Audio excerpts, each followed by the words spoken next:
The high desert sun glared over Salvation Creek like a judgment. Heat rolled off the tracks and wrapped around the waiting platform where Josiah Kent stood alone. He was 40 years old and already looked older. His shirt clung to his back with sweat, his hat brim sagged with dust, and his eyes, gray as a storm that never came, stared down the line, waiting for the train that might save or ruin him. The wind carried the smell of dry earth and dying grass. Once, this town had been green. Once, his ranch, the Barquet, had thrived under his father's hard hands and steady heart. But the creek that fed his cattle had dried to a memory, and his debts had grown like weeds. Now the only thing left for him to do was gamble on hope. That hope came in the form of a letter signed simply Annie. He'd sent the advertisement months ago. Temperate rancher, 40, seeks sturdy woman of good character for partnership in life and labor. Honest work, loyal husband guaranteed. It had cost him his last few dollars, but he'd done it. He'd waited weeks for a reply. Only one letter came back. A short, careful hand, promising to come west and make a life. The train was due today. Josiah rubbed the sweat from his brow and felt the stares of the townsfolk drilling into his back. Mrs. Henrietta Gable, sitting on the porch of the general store, was whispering behind her fan, her face twisted like she'd bitten into something sour. Across the street, Sheriff Brodie lounged against a post, his star crooked, his smirk lazy and cruel. He was Bartholomew Shaw's man, same as half the town. Shaw owned the bank, the saloon, and Brodie's loyalty. "Expectin' company, Kent?" the sheriff called, his voice slick with mockery. Josiah didn't answer. The whistle of the 310 from Denver cut through the air, shrill as a hawk's cry. Steam boiled up, and the locomotive came roaring in like a black dragon breathing fire and dust. The ground shook beneath his boots. He straightened his shoulders, pulled off his hat, and tried to look like a man worth marrying. The train hissed to a stop. A few passengers stepped down. Traders, a family with tired faces, a traveling salesman whose suit was too small for him. Josiah's eyes swept the platform. He looked for a woman alone, maybe holding a cheap carpet bag, wearing plain shoes and a nervous smile. No one fit the picture. The conductor called out, "All off for Salvation Creek!" Disappointment sank in Josiah's chest like a stone. She hadn't come. He'd spent his last dollar on a dream, and now the whole town was watching him fail again. He turned to leave, and then the doorway of the last Pullman car darkened with a shape. A woman stood there, still as a painting, framed by the shadow of the carriage. For a long moment, she didn't move. Then she stepped down. The crowd went silent. Even the wind seemed to stop. She wore a deep burgundy traveling suit that caught the sunlight, her gloves neat, her boots polished. A small, veiled hat sat perfectly on hair that gleamed dark as polished wood. But it wasn't the clothes that stole Josiah's breath. The woman was black. Her presence was like a flame in dry grass, beautiful, dangerous, impossible to ignore. Her skin was the color of coffee, smooth and unbothered by the heat. Her gaze swept across the platform, sharp and intelligent, landing finally on Josiah. He forgot how to breathe. She moved toward him, each step measured, heels tapping on the boards. The sound echoed in the stunned silence. Behind her, a porter staggered under the weight of a massive steel-bound trunk. When she stopped in front of Josiah, she spoke first. Her voice was clear, low, and calm, an accent that didn't belong to the West at all. "Mr. Josiah Kent?" He opened his mouth, but nothing came out. She lifted her veil. "I am Anelise Dubois. I believe you were expecting me." "Not Annie, Anelise," the sheriff laughed, loud and ugly. "Well, I'll be damned," he drawled.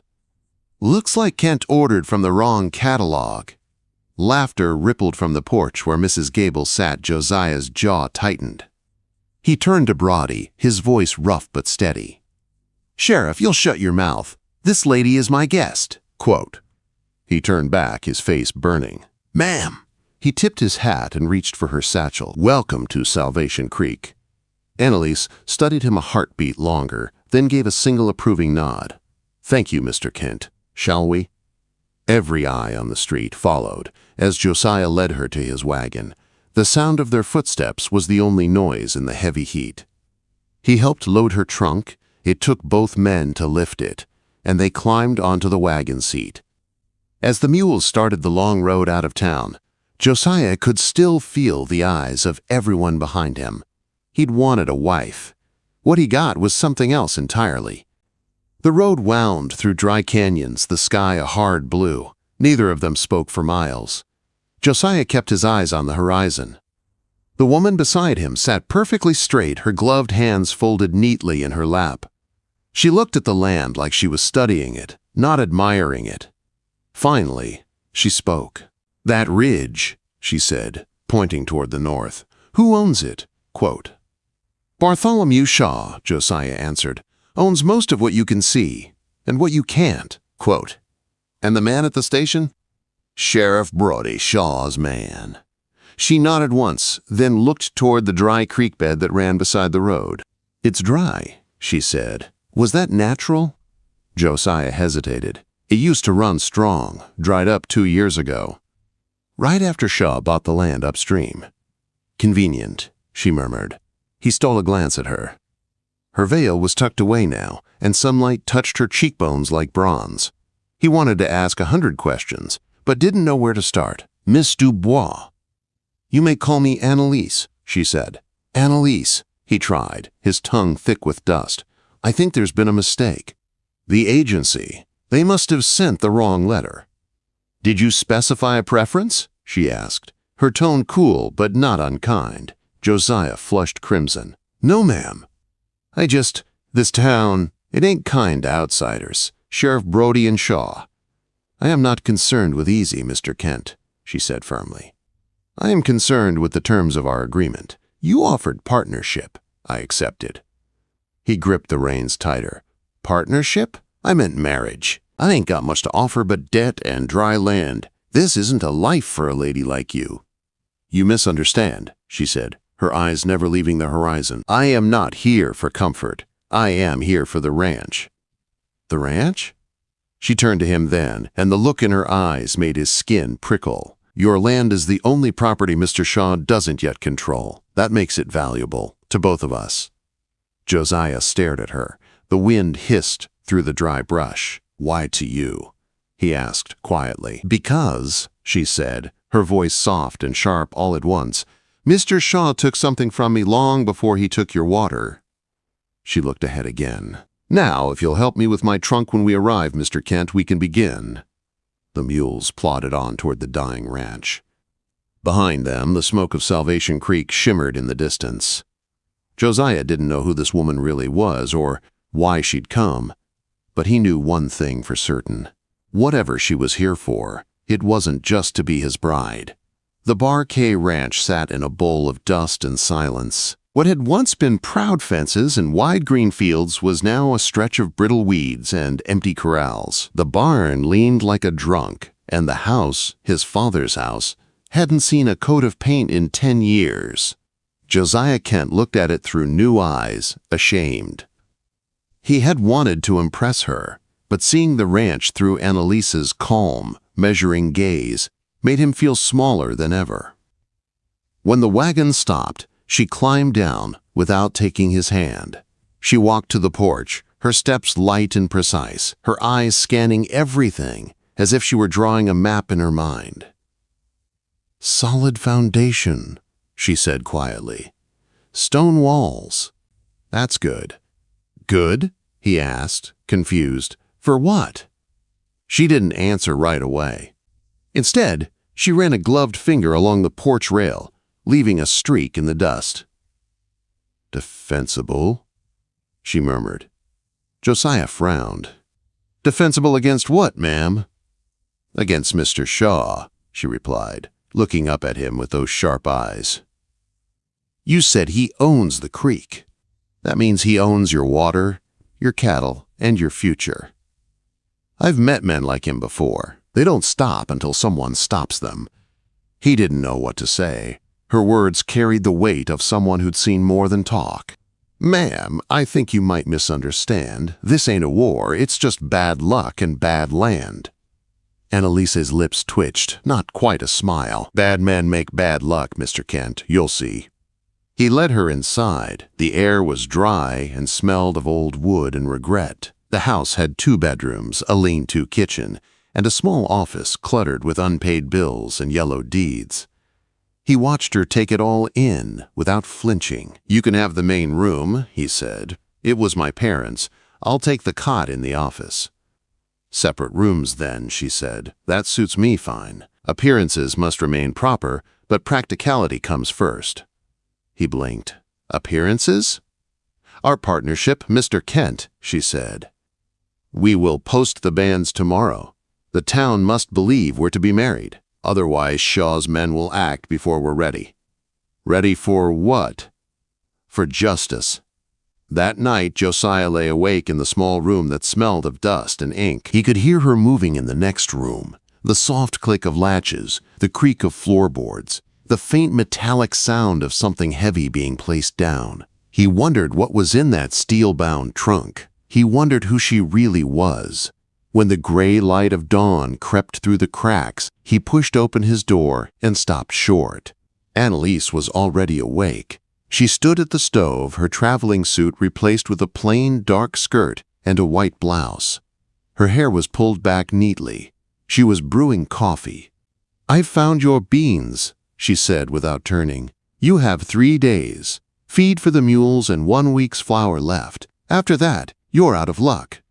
He blinked. "You went through my stores." "I went through your ledgers," she replied. "You prop one up under your desk leg.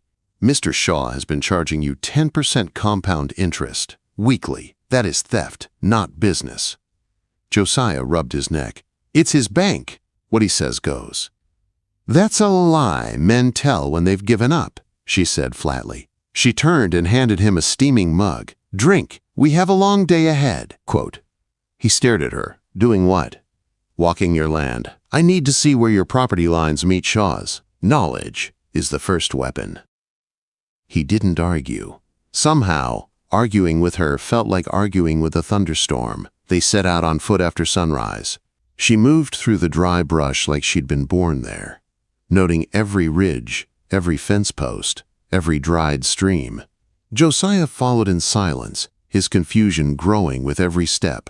At midday, they stopped by the old creek bed, a narrow gash of cracked mud and tumbleweed.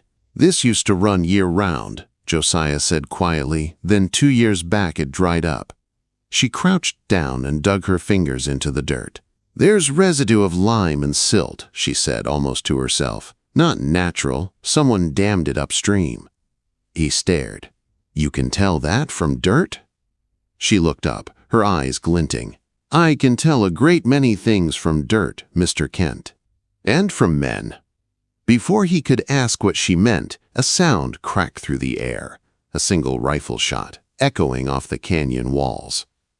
Josiah froze. "Stay here," he said, reaching for the old Winchester hanging across his back. "That would be tactically foolish," Anelise said, drawing something from the folds of her skirt. It gleamed silver in the sun. It was a revolver, sleek, polished, and unlike any he'd seen. "Where did you—" She cut him off. That was not a warning shot. That was a signal. A voice called from the ridge above. "Kent, you down there?" Josiah relaxed a little. "It's Pete Mulligan," he said, "a neighbor. Or what passes for one." "Then let's see what kind of neighbor he is," she said. Josiah waved him down. Pete was a wiry old man with a goat beard and one cloudy eye. He rode a skinny mule and carried a rifle across his lap. "Morning, Kent," he called. "Heard the 310 brought you a bride." "Whole town's talkin'. Soul." His good eyes shifted to Anelise. Well, I didn't expect that. Josiah felt heat creep up his neck. "This is Miss Dubois," he said. "Ma'am," Pete muttered, tipping his hat. Anelise studied him. "Mr. Mulligan," she said calmly, "how did your wife die?" Pete jerked upright. "What?" Quote, "Your wife, 3 years ago. Fever, was it?" Quote. His face darkened. "What's that to you?" "Did she take the new medicine prescribed by Dr. Jameson?" Pete blinked, startled. "How'd you know that?" "Because," she said, her tone quiet but sharp, "I've been following Mr. Shaw for 6 months. That medicine was laced with arsenic. Bottled in St. Louis by a company he owns." Pete's mouth fell open. "You're saying he." "I'm saying," Anelise interrupted, "that Bartholomew Shaw is a murderer as well as a thief." Josiah stared at her. "Who are you?" She turned to him. "My name is Anelise Dubois. My father was Henry Dubois of New Orleans. 10 years ago, his business partner, then called Barnaby Leach, burned our offices, murdered my father, and vanished. I followed him here. He calls himself Bartholomew Shaw now. And I intend to end him." Pete crossed himself. "Lord above." "I am not a bride," she continued, her voice iron steady. "I am a Pinkerton agent, sent to gather proof of Shaw's crimes and bring him to justice." The desert wind whispered through the dry grass. Josiah's heart thudded. "You used me," he said hoarsely. "My advert, my ranch, it was just cover." "Yes," she admitted, "but now you know the truth. You can choose. Help me or step aside. Either way, this ends soon." Josiah looked toward the horizon where Shaw's land began, the same land that had stolen his water and his life. He thought of the years of silence, of bending under the weight of a man who never even looked at him. Then he looked back at her. "What do you need me to do?" he asked. She met his eyes. "Fight."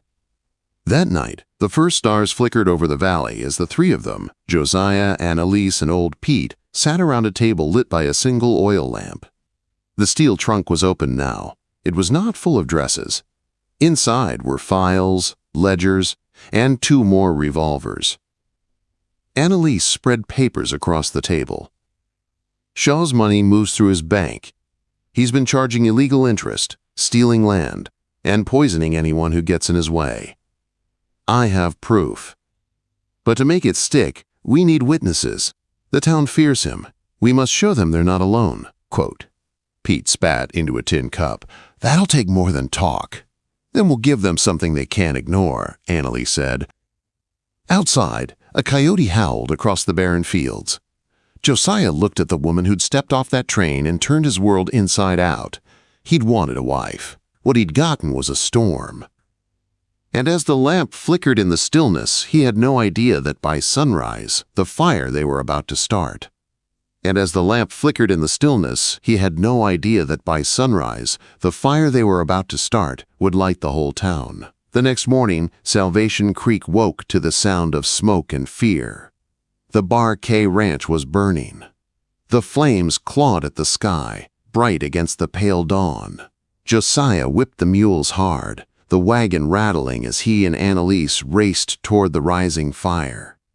The barn was already gone. Nothing but a roaring skeleton of beams and sparks. The smell of burning hay mixed with the dry heat, choking the air. Josiah's heart pounded. It wasn't just wood burning. It was his father's years, his memories, his hope. "No," he muttered, jumping from the wagon. "No!" He ran toward the barn, but a bullet whined past his head and splintered the gatepost. "Down!" Anelise shouted. She pulled him by the arm behind the wagon just as another shot cracked. The house, his house, was under attack. "It's the Frank brothers," Josiah said, breathless. "Shaw's men." "Good," Anelise said coldly. "I was tired of waiting." She opened her leather satchel. Inside, beside her polished revolver, lay a bundle of dynamite. She struck a match with steady fingers, her eyes calm as stone. Josiah's mouth fell open. "What are you doing?" Quote. "Saving your home," she said. "Start yelling." "Yelling?" "Make them think you're desperate. Keep them talking."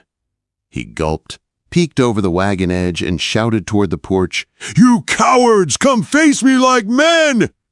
Laughter echoed back.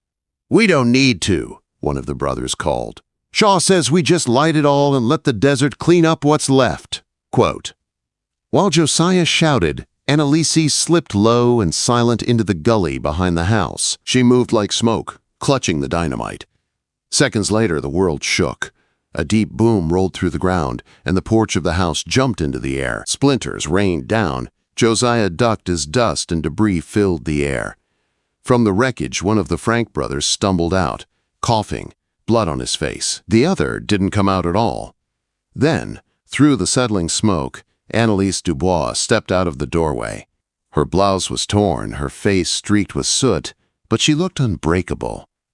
The Schofield revolver glinted in her hand, steady as a clock. She dragged the wounded outlaw by the collar and dropped him in the dirt. "Mr. Frank," she said, her voice cutting like a knife, "you have a choice. Talk or follow your brother." He lifted his hands, trembling. "Don't shoot, please. It was Shaw. He said to burn it all, make it look like an accident." Pete Mulligan appeared on the ridge, rifle in hand. "Got your back, Josiah," he shouted. Anelise nodded toward the house. "Tie him up. He's worth more alive than dead." Quote, by sunset, the barn was ashes, but the house stood. The Frank brothers were locked in the root cellar, moaning and coughing. On the kitchen table lay Shaw's hidden ledgers, thick with secrets. Anelise flipped through them, her fingers quick. "Here," she said, pointing to a page. "Bribes to the territorial judge, payments to Brody, proof of poisoning medicine shipments from St. Louis. Everything." Josiah leaned over her shoulder. "So we take it to the marshal?" She shook her head. "No time. Shaw called your debt for noon tomorrow. If we ride to Denver, he'll destroy what's left of the evidence and the town. We end this here." Pete frowned. "You mean to fight him?" "I mean to expose him," she said, "in front of everyone." That night, the three of them made a plan under the dim lantern light. Josiah would go to town in the morning, pretending to beg for mercy. Anelise would gather the townsfolk. Pete would spread the word quietly. When dawn broke, the air in Salvation Creek felt heavy, like the moment before a storm. At 11 o'clock, Josiah rode into town alone on his lame mare, covered in soot and dust. He looked like a broken man. He walked into the Salvation Savings and Trust. Shaw sat behind his desk, his gold watch chain gleaming, Sheriff Brody lounging nearby. "Mr. Kent," Shaw said smoothly, "so sorry to hear about your accident." "You did this," Josiah rasped. Shaw smiled. "You should be grateful I'm offering you a chance to walk away. Sign over the ranch, and I'll forgive your debt. Otherwise, Brody here will see you spend the rest of your days behind bars."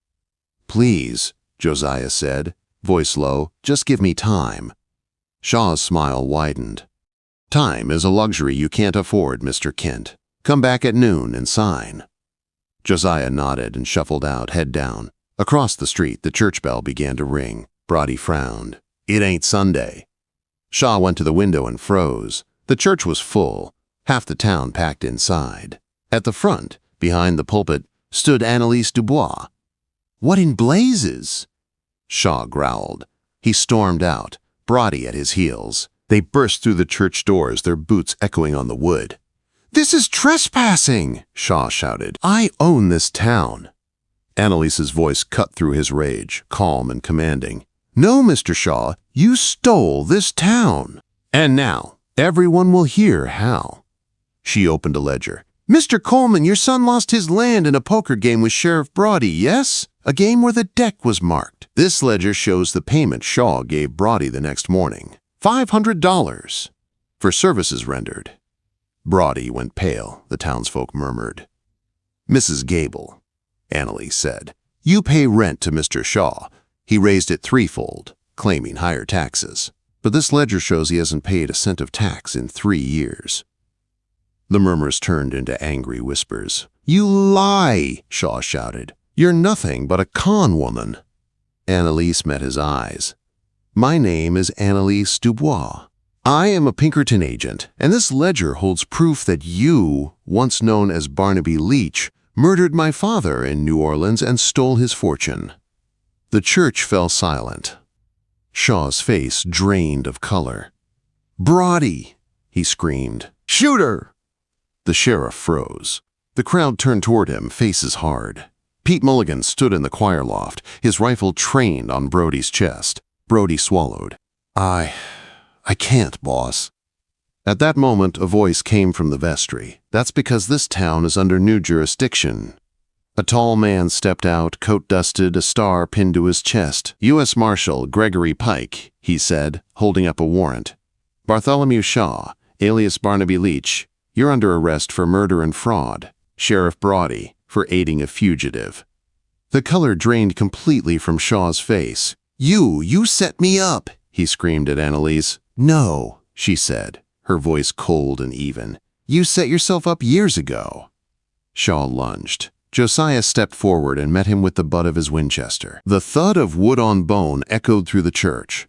Shaw dropped like a sack of grain. When it was over, the townsfolk erupted, not with cheers, but with relief. For the first time, the air in Salvation Creek felt clean. A week later, the train waited at the platform, hissing gently in the morning sun. Shaw and Brody were already long gone, shackled on a prison train heading east. Anelise stood beside her heavy trunk, dressed again in a fine traveling suit, deep blue this time. Josiah stood beside her, clean-shaven, wearing a new shirt from Mr. Coleman's store. "The creek's running again," he said softly. "The ranch is coming back to life." She smiled faintly. "Good. Then my work here is done." "You could stay," he said quietly. "The Barquet could use someone like you. I could use someone like you." She looked at him then, her eyes softer than he'd ever seen. "You are a good man, Josiah Kent. Brave, honest, and stubborn. But my work isn't over. There are more towns like this, more men like Shaw." He nodded, throat tight. "Then I reckon you'll need a partner." She tilted her head. "The Pinkertons aren't ready for that, but I am." She stepped onto the train. He hesitated, then grabbed the steel-bound trunk and heaved it up after her. The conductor blinked. "Is he with you, ma'am?" Anelise smiled. "He is now." Quote, as the train began to move, Josiah looked out over Salvation Creek, the town that had taken everything from him and somehow given it all back. He turned to Anelise. "Where to first, partner?" She smiled, eyes bright with fire and promise. "Wherever there's a man who thinks he's too powerful to fall." The whistle blew. The train rolled on toward the horizon, carrying with it a rancher who'd lost everything and a woman who'd taught him what courage truly meant. Together, they left behind the dust and rode into the dawn.